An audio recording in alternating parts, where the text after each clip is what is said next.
നമസ്കാരം, പ്രവാസി മലയാളിയിലേക്ക് സ്വാഗതം. കഴിഞ്ഞ കുറച്ച് ദിവസങ്ങൾക്ക് മുമ്പ് സാമൂഹ്യ പ്രവർത്തകനായ അഷ്റഫ് താമരശ്ശേരി നാട്ടിലെത്തിയപ്പോൾ തനിക്കുണ്ടായ അനുഭവം സമൂഹമാധ്യമങ്ങളിൽ വ്യക്തമാക്കിയിരുന്നു. ഇത് ഒരുപാട് ചർച്ചകൾക്കാണ് വഴിവെച്ചത്. നാട്ടിലെത്തിയ അദ്ദേഹം തിരുവനന്തപുരം വിമാനത്താവളം വഴി തിരികെ ഗൾഫിലോട്ട് പോകാൻ എത്തിയപ്പോൾ അവിടെ നിന്ന് RT-PCR ടെസ്റ്റ് ചെയ്യുകയുണ്ടായി. എന്നാൽ അത് പോസിറ്റീവ് ആകുകയായിരുന്നു. എന്നാലോ 24 മണിക്കൂറിനുള്ളിൽ അംഗീകൃത ലാബിൽ നിന്നും എടുത്ത ടെസ്റ്റ് നെഗറ്റീവ്. ഇതിന് പിന്നാലെ നെടുമ്പാശ്ശേരിയിലെത്തി അവിടെ നിന്നെടുത്ത ടെസ്റ്റും നെഗറ്റീവ്. ഇതെങ്ങനെ സംഭവിക്കുമെന്ന ശങ്ക ഏവർക്കും ഉണ്ടായിരുന്നു. പിന്നാലെ ഇത് വലിയ ചർച്ചകൾക്കും ഇടയാക്കി. ഇത്തരത്തിൽ ഒട്ടനവധി പ്രവാസികൾ കബളിപ്പിക്കപ്പെടുന്ന വിധത്തിലാണ് അന്ന് സമൂഹമാധ്യമത്തിൽ അദ്ദേഹം പോസ്റ്റ് ഇട്ടത്.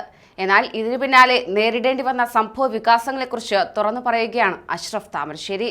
ഫേസ്ബുക്ക് കുറിപ്പിന്റെ പൂർണ്ണരൂപം ഇങ്ങനെ: കഴിഞ്ഞ ദിവസങ്ങളിലുണ്ടായ എൻ്റെ അനുഭവം നിങ്ങളുമായി പങ്കിട്ടപ്പോൾ അതുമൂലം ഞാൻ അനുഭവിക്കേണ്ടി വന്ന പ്രയാസങ്ങൾ വളരെ വലുതാണ്. ഞാൻ കഴിഞ്ഞ ദിവസം മുഖപുസ്തകത്തിൽ എഴുതിയത് പിൻവലിച്ചില്ലെങ്കിൽ നാട്ടിൽ വരുവാൻ പോലും അനുവദിക്കില്ല എന്ന് പറഞ്ഞ് ഭീഷണികൾ വരെ ഉണ്ടായി. നമ്മുടെ രാജ്യത്തിലെ എയർപോർട്ടുകളിലെ ലാബ് ടെസ്റ്റുകളെക്കുറിച്ച് എൻ്റെ അനുഭവം പങ്കുവച്ചതേയുള്ളൂ. എന്നിലൂടെ സാധാരണ പ്രവാസികളുടെ ബുദ്ധിമുട്ടുകൾ പറഞ്ഞു എന്നേ ഉള്ളൂ. പിന്നെ ചില ആൾക്കാർക്ക് ഞാൻ ഷാർജയിൽ വന്നു കഴിഞ്ഞപ്പോൾ പോസിറ്റീവാണെന്ന് അറിഞ്ഞാൽ മതി. എനിക്ക് പോസിറ്റീവ് ആകട്ടെ, അടുത്ത മണിക്കൂറുകൾ ഞാൻ നടത്തിയ ടെസ്റ്റുകളൊക്കെ നെഗറ്റീവാണെങ്കിൽ ആർക്കാണ് തെറ്റുപറ്റിയത്? അതല്ലേ അന്വേഷിക്കേണ്ടത്. ആധികാരികതയുള്ള മറ്റു സ്ഥലങ്ങളിൽ എൻ്റെ ടെസ്റ്റ് റിസൾട്ട് നെഗറ്റീവാണെങ്കിൽ ഞാൻ എങ്ങനെ കോവിഡ് രോഗിയാകും? ഏതായാലും നമ്മുടെ നാട്ടിലെ ഒരു എയർപോർട്ടിൽ പോസിറ്റീവും മറ്റൊരു എയർപോർട്ടിൽ നെഗറ്റീവുമായാൽ ഒരിടത്ത് തെറ്റ് സംഭവിച്ചു കാണുമല്ലോ. അതിനെക്കുറിച്ച് ആർക്കും ഒരക്ഷരം പോലും മിണ്ടാനില്ല. അതിനു പകരം എനിക്ക് കോവിഡാണെന്ന് പറഞ്ഞ് പരത്തുവാനുള്ള ഒരു അജണ്ട ഇതിന്റെ പിന്നിലുണ്ട്. ഞാൻ ഇവിടെ വന്നതിന് ശേഷം തിരുവനന്തപുരത്തും കോഴിക്കോടും സമാനമായ സംഭവങ്ങൾ ഉണ്ടായില്ലേ? പാവം പ്രവാസികൾ ആരോടാണ് സാർ പോയി പരാതി പറയേണ്ടത്? നമ്മളല്ലേ അവർക്ക് വേണ്ടി ശബ്ദിക്കേണ്ടത്?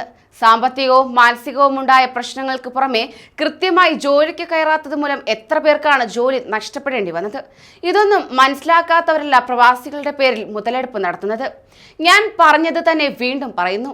നമ്മുടെ രാജ്യത്തിലെ വിമാനത്താവളങ്ങളിലെ കോവിഡ് പരിശോധനാ രീതിയും സാമ്പത്തികമായ ഇടപാടുകൾ ഏകീകരിക്കുക, അന്താരാഷ്ട്ര നിലവാരമുള്ള മെഷീനുകൾ ഉപയോഗിക്കുക തുടങ്ങിയ ഒട്ടനവധി ആവശ്യങ്ങൾ ഉന്നയിച്ച് കേരള സർക്കാരിന് നോട്ടീസ് നൽകിയിട്ടുണ്ട്. രാജ്യത്തിന്റെ എയർപോർട്ടുകൾ പൂർണ്ണമായും കേന്ദ്ര സർക്കാരിന്റെ കീഴിലായതിനാൽ നമ്മുടെ കേരള സർക്കാരിന് ഈ വിഷയത്തിൽ ഇടപെടാൻ ചില പരിമിതികളുണ്ട്. എന്നാലും ഈ വിഷയത്തിൽ എത്രയും വേഗം പരിഹാരം കാണാമെന്ന് മുഖ്യമന്ത്രി വാക്ക് നൽകിയിട്ടുണ്ട്. ക്രെഡിബിലിറ്റി എന്ന് പറയുന്നത് പെട്ടെന്ന് കടയിൽ പോയി വാങ്ങുവാൻ പറ്റുന്ന കാര്യമല്ല. അത് വർഷങ്ങളോളം കൊണ്ട് നേടിയെടുക്കുന്ന ഒന്നാണ്. നമ്മൾ ചെയ്യുന്ന പ്രവൃത്തി സംശുദ്ധമാണെങ്കിൽ ആരെയും ഭയക്കേണ്ട കാര്യമില്ല. എന്നെ ഭീഷണിപ്പെടുത്തിക്കൊണ്ടോ അവഹേളിച്ചതുകൊണ്ടോ എന്നെ തളർത്താൻ കഴിയില്ല. അല്ലാഹു എനിക്ക് ആയുസ് നിലനിർത്തി തരുന്നിടത്തോളം കാലം പാവപ്പെട്ട പ്രവാസികൾക്ക് വേണ്ടി ശബ്ദിച്ചുകൊണ്ടേയിരിക്കും.